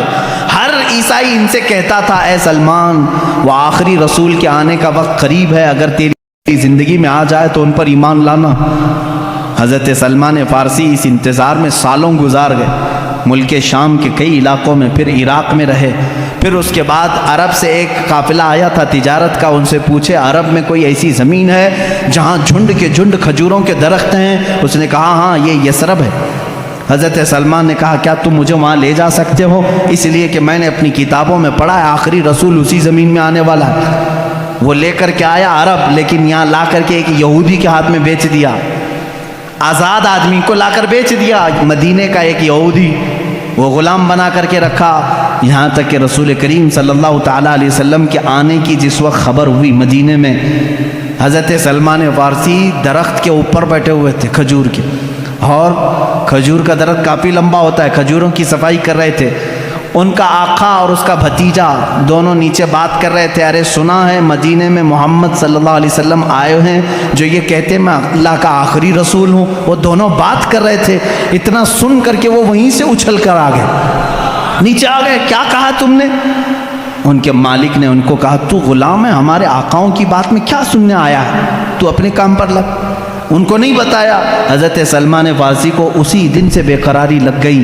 حضور اکرم صلی اللہ تعالیٰ علیہ وسلم جب مدینے میں آئے، یہ تو تورات اور انجیل پڑھے ہوئے تھے حضرت سلمان، ان کو علامتیں بھی معلوم تھی، آخری رسول کی علامتیں کیا ہے۔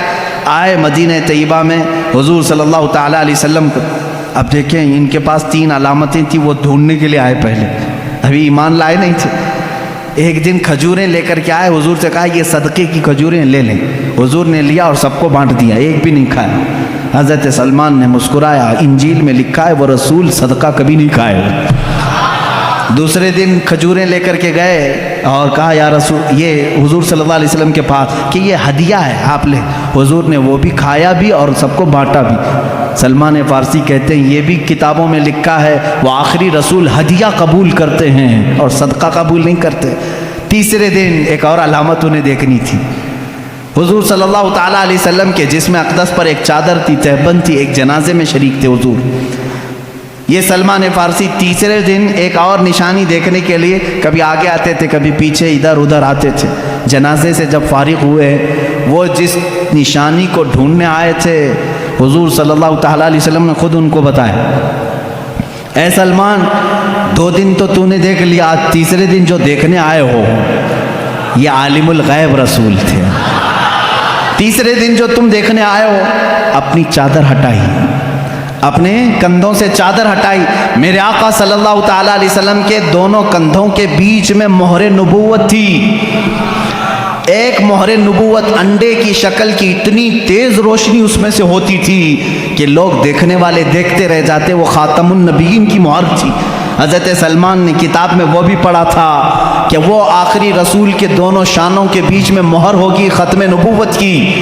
حضور صلی اللہ علیہ وسلم نے چادر ہٹائی اور کہا اے سلمان تم یہی دیکھنے کے لیے آئے تھے؟ حضرت سلمان فارسی نے کہا ہاں میں تو ایک دیکھنے کے لیے آیا تھا، آپ نے دو دکھائے ہیں۔ کہا کیا؟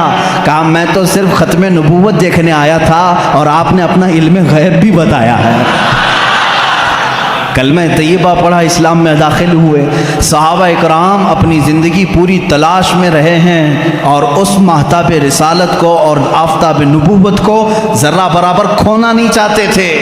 کسی حالت میں وہ حضور صلی اللہ علیہ وسلم کی محبت کو کسی کے ہاتھ بیچنا نہیں چاہتے تھے۔ حضرت سعد رضی اللہ تعالیٰ عنہ جنگ خندق میں گئے ہیں زرہ پہن کر کے۔ زرہ لوہے کا لباس ہوتا تھا اور اتنا لباس کہ اس سے جسم پر آنے والے تیر نہ لگیں حضرت سعد، لیکن ان کا زرہ کا لباس چھوٹا پڑ گیا، ہاتھ کھلے رہ گئے۔ ایک ظالم نے دیکھا حضرت سعد رضی اللہ تعالیٰ عنہ کے سیدھے ہاتھ پر ہی وار کر دیا، ہاتھ سے ان کی موٹی رگ کٹ گئی اور اس سے خون بہنے لگا، اتنا خون کہ وہ پکڑ کر کے حضور کے پاس آئے تو میرے آقا صلی اللہ علیہ وسلم کے چہرے پر بھی خون، جسم اقدس پر خون حضرت سعد کے، اور ظالموں نے ان کے اوپر نیزے چلائے تھے ہاتھوں پر، جو حصہ ان کا زرہ سے کھلا ہوا تھا وہ سب مارا گیا تھا۔ حضرت سعد رضی اللہ تعالیٰ عنہ کس لیے آئے تھے معلوم؟ میدان سے چھوڑ کر کے۔ یہ وہ صحابی ہیں، میں آپ کو بتاؤں، حضور صلی اللہ تعالیٰ علیہ وسلم پر اس وقت ایمان لائے تھے جب میرے آقا ابھی مکہ میں ہی تھے۔ یہ مدینے کے ہیں رہنے والے حضرت سعد۔ مکہ میں حضور اکرم صلی اللہ علیہ وسلم پر 2 سال ایسے بھی آئے کہ پورے مکہ والوں نے حضور کا بائیکاٹ کیا تھا، آپ کے پورے خاندان کا، کہ ان سے کوئی بات چیت نہیں کرے گا، لین دین نہیں کرے گا، کھانا پانی ان کے ساتھ، رشتہ داری کچھ نہیں کریں گے، سوشل بائیکاٹ کیا گیا تھا۔ یہ 2 سال تک چلا تھا، اور یہ 2 سال میرے آقا صلی اللہ علیہ وسلم کے گھر والوں پر اتنے سخت تھے، خود میرے آقا صلی اللہ علیہ وسلم نے فرمایا کئی دن ایسے آئے کہ چمڑے ہم نے گرم پانی میں بھگو کر کے کھائے، درختوں کے پتے اس دوران کھائے، کھانے کی کوئی چیز نہیں رہ جاتی تھی مکہ میں 2 سال تک۔ پھر مکہ والوں کو ہی رحم آ گیا، پھر انہوں نے یہ بائیکاٹ ہٹا لیا تھا۔ ان 2 سالوں میں حضرت سعد جو مدینے میں تھے، مالدار بھی تھے، ان 2 سالوں میں حضرت سعد نے بھی چمڑے کھائے اور پتے کھائے۔ آپ سے کہا جاتا کیوں یہ کھاتے ہو؟ کہتے کہ محمد عربی صلی اللہ تعالیٰ علیہ وسلم محصور ہیں، ان کا محاصرہ کیے، بائیکاٹ کیے گئے ہیں، جب ان کے ہاں کوئی نرم غذا نہیں پہنچتی تو کیا مجال ہے سعد اپنے حلق میں کوئی نرم غذا گزارے؟ یہ وہ صحابی تھے جب جنگ خندق کے موقع پر ان کی رگ کاٹی گئی تو دوڑ کر کے حضور کے پاس آئے، کہا یا رسول اللہ صلی اللہ علیہ وسلم میری زندگی کا صرف ایک ہی مقصد تھا، قریش آپ کا جو خاندان ہے، قریش خاندان جتنی تکلیفیں آپ کو دیے ہیں میں نے طے کر لیا تھا، ہر ایک سے چن چن کے میں بدلہ لوں گا، مقابلہ کروں گا۔ یا رسول اللہ میں صرف یہ چاہتا ہوں اگر اب اس کے بعد بھی جنگیں ہونے باقی ہیں، جنگ خندق کے بعد قریش سے اور بھی جنگیں ہونا باقی ہے، تو صرف اتنی دعا کر دیں کہ میری زندگی اور طویل ہو جائے تاکہ میں آپ کے ان دشمنوں کا مقابلہ کروں۔ اور یا رسول اللہ صلی اللہ علیہ وسلم اگر اس کے بعد قریش سے کوئی جنگ ہونا باقی نہیں ہے تو زخم اتنے ہو چکے ہیں، میرے آقا میری شہادت کی دعا کرتے۔ اتنی دعا کے لیے لوٹ آئے اور خون پورا حضور صلی اللہ علیہ وسلم کے جسم ناز پر تھا۔ حضور اکرم صلی اللہ تعالیٰ علیہ وسلم کو اس جنگ سے لوٹنے کے وقت جانتے ہیں جبرائیل امین آئے، بیچ راستے میں کہتے ہیں یا رسول اللہ صلی اللہ علیہ وسلم رب تعالیٰ کا حکم ہے کہ یہیں سے آپ دوسرے جہاد کے لیے نکل پڑیں۔ جہاد میرے عزیزوں کوئی میدان کا کھیل نہیں ہے کہ تھوڑی ادھر ادھر کبڈی کھیلی اور پسینہ بہہ گیا، یہ جان ہتھیلی پر لے کر دشمنوں کے سامنے کھڑے رہتے، نہ جانے کب ہماری گردن کندھوں سے الگ ہو جائے۔ ان میدانوں میں یہ شہسوار بغیر کسی خوف کے جاتے تھے، نکلے ہیں ایک جہاد سے جس میں سخت ترین صحابہ زخمی بھی ہیں۔ بیچ راستے میں جبرائیل امین نے جب یہ پیغام پہنچایا، حضور اکرم صلی اللہ تعالیٰ علیہ وسلم نے کہا اے جبرائیل ابھی ایک جہاد سے نکلے، مدینے پہنچے بھی نہیں، گھروں کو گئے بھی نہیں، یہ اگر اپنے زخموں کو ٹھیک کر لیتے بعد میں چلتے۔ جبرائیل امین نے کہا یا رسول اللہ صلی اللہ علیہ وسلم اللہ کی مرضی یہ ہے کہ یہیں سے آپ چلیں، میرا مولا بھی ان صحابہ اکرام کے ایمان کو اس طرح امتحانات سے گزارا ہے۔ اللہ کے رسول صلی اللہ علیہ وسلم نے فرمایا میں اپنے صحابہ سے پوچھ لوں۔ ظاہر سی بات ہے جہاد میں چلنے والے یہ صحابہ ہیں، آج ہمارے ساتھ کون کھڑا رہتا ہے کون نہیں کھڑا ہوتا یہ وقت بتاتا ہے۔ میرے آقا صلی اللہ تعالیٰ علیہ وسلم نے مڑ کر کے صحابہ سے کہا اے میرے نوجوانوں، جبرائیل امین آئے تھے، انہوں نے کہا ہے یہیں سے ایک دوسرے جہاد کے لیے چلنا ہے، کیا ہے تمہارا مشورہ؟ کسی صحابی نے یہ کہا کہ یا رسول اللہ تھک گئے ہیں، کپڑے پھٹ گئے ہیں، زخم آ گئے ہیں، گھر جائیں، بیوی بچوں سے بات کریں، مرہم پٹی کریں نا۔ رسول کریم صلی اللہ علیہ وسلم نے جب مشورہ لیا تمہارا کیا ارادہ ہے؟ صحابہ کہتے ہیں یا رسول اللہ دیر کس بات کی، چلے یہیں سے چلتے۔ یہ وہ صحابہ تھے جن کے بارے میں اللہ فرماتا رضی اللہ عنہم ورضوا عنہ، اللہ ان سے راضی اور وہ اللہ سے راضی ہیں۔ ان میں عورتوں نے بھی وہ کردار ادا کیا ہے۔ احد کے موقع پر ایک خاتون ایسی ہیں دوڑی دوڑی میدان احد چلی آ رہی، جنگ احد ہوئی ہے، جنگ احد ہوئی 3 ہجری، اس وقت ایک خاتون مدینے سے دوڑتی ہوئی جا رہی ہے۔ مسلمانوں کو اس جنگ میں شکست ہوئی تھی، آخر میں 70 صحابہ شہید ہوئے تھے۔ تو بیچ راستے میں کسی نے اس خاتون کو روک کر کے کہا تجھے پتہ ہے تیرے بیٹے کا انتقال ہو گیا؟ کہا الحمدللہ۔ اس خاتون نے کیا کہا؟ الحمدللہ۔ آگے بڑھنے لگے، ایک صاحب نے اور پکڑ کر کہا اے خاتون تجھے معلوم ہے تیرے شوہر کا انتقال ہو گیا؟ الحمدللہ۔ کسی نے کہا تیرے بھائی کا انتقال ہوا؟ کہا الحمدللہ۔ اے آنے والوں سب تو میرے گھر والوں کی بتا رہے ہو، بتاؤ رسول اللہ کی حالت کیا ہے؟ میں جو دیکھنے جا رہی ہوں میرے آقا کی صحت کو دیکھنے جا رہی ہوں، یہ نہیں کہ بیٹا گیا تھا، بھائی گیا تھا، میرا شوہر گیا تھا، سب ان کی خیریت بتانے آ رہے ہیں، میرے نبی کی خیریت بتاؤ۔ لوگوں نے کہا وہ صحیح سلامت ہے۔ اس خاتون نے کہا اے اللہ تیرا کروڑا کروڑ شکر ہے، وہ ایک صحیح ہے تو میرا پورا خاندان قربان ہے۔ آئیں اللہ کے حبیب صلی اللہ تعالیٰ علیہ وسلم کی زیارت کی، خوش ہوئی۔ حضور صلی اللہ علیہ وسلم نے فرمایا خاتون تیرا بیٹا شہید ہوا، جا دیکھ لے۔ وہ کہتی ہیں یا رسول اللہ اگر آپ کا حکم ہے تو میں دیکھتی ہوں، اگر آپ کا حکم ہے تو میں دیکھتی ہوں۔ اپنے نوجوان بیٹے کی لاش میدان میں پڑی ہے، گئی جا کر کے بیٹے کو دیکھا، ٹٹولنے لگی، اس کے جسم سے جبہ اٹھایا، پیٹھ کو سہلانے لگی اپنے ہاتھ سے، پورے پیٹھ کو سہلائی، پھر سیدھا کیا، سینے پر دیکھا تو پورا سینہ چر گیا تھا، پورا سینہ چھدا ہوا تھا، سجدے میں گر گئی۔ کسی صحابی نے پوچھا مائی یہ کیا کر رہی تھی تو؟ کہتی ہیں جب میرا بیٹا میرے آقا کے ساتھ نکل رہا تھا تو میں نے اسے وصیت کی تھی بیٹا جنگ کا ماحول ہے، سخت ہو سکتا ہے لیکن یاد رکھنا اگر تو پیٹھ پھیر کر بھاگتا ہوا مارا گیا، میدان جہاد چھوڑ کر کے جاتا ہوا اگر مارا گیا، میں اپنا دودھ معاف نہیں کروں گی، میں اپنا دودھ معاف نہیں کروں گی۔ اس وقت تک تیرے قدم جمے رہنا چاہیے جب تک تیرے نبی پر کوئی آنچ نہ آئے، جب تک تیرے نبی کی حفاظت ہوتی رہے۔ میں نے یہ وصیت کی تھی لیکن اللہ کا شکر ہے میں نے سب سے پہلے آ کر میرے بیٹے کی پیٹھ کو ہی دیکھا، اللہ کا شکر ہے میرے بیٹے کی پیٹھ پر ایک بھی تیر نہیں ہے، جتنا بھی یہ کھایا ہے سب سینے پر کھایا ہے۔ یہ وہ خواتین تھیں جنہوں نے بچے پیدا کیے تھے رسول اللہ کے دین کے لیے۔ آج مائیں بچوں کے پاؤں کی بیڑیاں بن جاتی ہیں، روکتی کہاں جا رہا ہے بچہ، اگر تھوڑا سدھرنے کی بات بھی کرے ارے چھوڑو مولانا لوگوں کی صحبت میں، کہاں کیا مولوی بننے جا رہا ہے؟ داڑھی چہرے پر تیرے کب سے آنے لگ گئی، کیا مولانا لوگوں کے ساتھ بہت زیادہ بیٹھ رہا ہے؟ یہ خواتین کا آج دور ہے۔ کیوں؟ یہ وہ مدینے کی خواتین نہیں ہیں، یہ تو 24 گھنٹوں میں سے 18 گھنٹے سیریل دیکھنے والی ہیں، یہ وہ ہیں جو فلموں کی دل دادا ہیں، ان کی نظروں میں آئیڈیل کوئی اور ہے۔ لیکن اے نوجوانوں اگر میری باتیں خواتین سنتی بھی ہیں ان سے بھی میں کہوں گا اگر ذرا برابر بھی ایمان ہے تو اپنے گھروں میں حسنین جیسے بچے پیدا کرو، ان کی تربیت حسن و حسین جیسی ہو، اس لیے کہ پھر تمہیں فاطمہ زہرا کے ساتھ جنت میں جانے کا شرف بھی ملے گا۔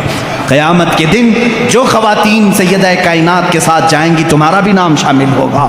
صحابہ کی سیرت یہ ناتمام ہے میرے عزیزوں، جتنی بھی باتیں میں سناؤں ان کی قربانیاں ایسی ہیں کہ رسول کریم صلی اللہ تعالیٰ علیہ وسلم کے لیے ان کی محبت ایسی۔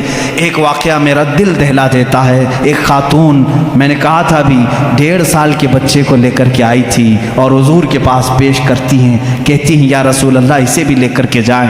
آقا نے پوچھا اس کا کیا کریں؟ کہتی ہیں اپنے مجاہدین صحابہ کے ہاتھ میں دے دیں، جب دشمنوں کی طرف سے تیر آئے گا تو میرے بچے کو ڈھال تو بنایا جا سکے، میرے گھر میں اس بچے کے علاوہ کوئی نہیں ہے۔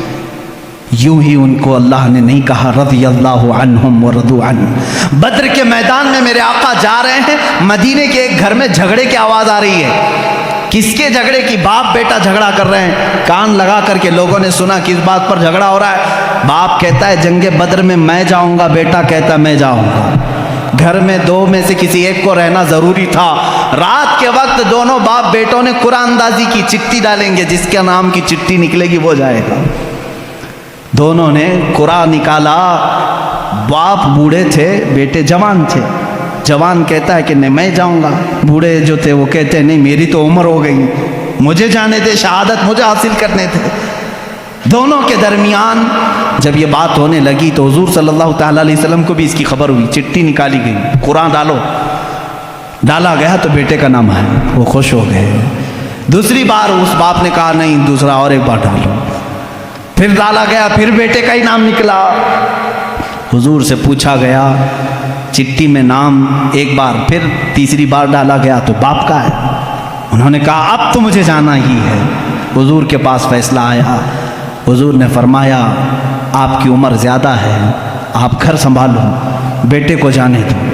تھاڑے مار کر رونے لگے، تھاڑے مار کر رونے لگے اور اپنے گھر آئے۔ کہا اپنے بیٹے سے ہائے میرا بڑھاپا مجھے صحبت رسول سے چھین لیا، کاش میں بوڑھا نہ ہوتا تو آج شاید میں جاتا۔ وہ صحابہ تھے جنہوں نے جانثاریاں پیش کی ہیں۔ ناموس رسالت کی آج بات آتی ہے تو لوگ آئیں کائیں کرتے ہیں، اسی نبی کے نام کی آج بات آتی ہے تو لوگ بغلیں جھانکتے ہیں۔ آج یاد رکھو مسلمانوں، تمہاری اگر عزت باقی ہے تو اس نام رسول سے باقی ہے۔ اگر تم نے ناموس رسالت پر پہرا دینا چھوڑ دیا، دیکھ لینا تمہارے ساتھ وہ حشر ہوگا کہ تمہارے جسموں کے چھیٹڑے اچھالے جائیں گے، تمہارے گھروں کی ماں اور بہنوں کو بازار میں لا کر کے یہ بیچ دیں گے، اس لیے کہ اس امت کے ساتھ وہی حشر ہوگا جو اپنے نبی کی عزت کے لیے پہرا نہیں دے سکتی۔ یاد رکھنا، میں کہتا ہوں میرے ہر بچے کو یہ عہد کر لینا چاہیے میری جان بعد میں، عزت رسول پہلے مقام پر ہے، میرے نبی کی ذات پہلے مقام پر ہے۔ ایک صحابی ہیں، ان کے ساتھ تو ایسا بھی ہوا کہ ان کی ماں کوستی تھی ان کو، وہ ایمان نہیں لائی تھی، وہ صحابی ایمان لائے تھے۔ وہ کہتی تھی بیٹھ کر کے مکہ میں بیٹھ کر کہتی تھی جب تک وہ میرے پاس واپس نہیں آئے گا میں سر پہ کنگھی نہیں کروں گی، گھر میں اندر نہیں جاؤں گی، دھوپ پہ بیٹھی رہتی تھی۔ وہ ماں کو چاہتے بھی تھے، دل بھر آیا کیا کروں ماں کو دیکھوں کہ اس طرف رسول پاک کو۔ اخیر میں مکہ سے ابو جہل اور کئی لوگ آئے، آ کر کے کہا سمجھایا تیری ماں مر جائے گی، دھوپ میں بیٹھی ہے، کنگھی نہیں کروں گی، ایسی قسمیں کھائی۔ اس صحابی نے کہا میں ماں کو بہت چاہتا ہوں، بہت عزت دیتا ہوں، لیکن جاؤ اس سے کہہ دو اپنے سر میں کنگھی بھی کرے اور چھاؤں میں بیٹھ جائے، اس لیے کہ اس کی قسم ٹوٹ جائے گی مگر مجھ سے دامن رسول نہیں ٹوٹے گا، نہیں چھوٹے گا۔ یہ وہ صحابہ ہیں جو حضور صلی اللہ تعالیٰ علیہ وسلم کے لیے کوئی بھی چیز چھوڑ سکتے تھے، ہر چیز، اپنے بچے، اپنا مال، اپنی اولاد، اپنا گھر، اتنے سارے واقعات میں تمہارے سامنے رکھا کس لیے؟ آج جب دین کی ضرورت آئے گی ایک میرا جملہ سن کر کے جائیں۔ جب کبھی شریعت نے کیا حکم دیا؟ شریعت نے حکم یہ دیا ہے کہ جب تم پر کوئی آفت آئے، تمہاری جان پر، جیسے بیماری آ گئی، بہت بڑی بیماری آ گئی تو کیا کرتے ہیں ہمارے بزرگان دین؟ صدقہ دے دو، ہیں؟ صدقہ دے کر اپنی جان بچاؤ۔ بکرا صدقہ دیا، مرغا صدقہ دیا، مال صدقہ دیا، گیہوں خیرات کیا، کچھ بھی صدقہ دو، کیونکہ صدقہ آئی ہوئی بلاؤں کو ٹالتا ہے۔ یہ حدیث پاک میں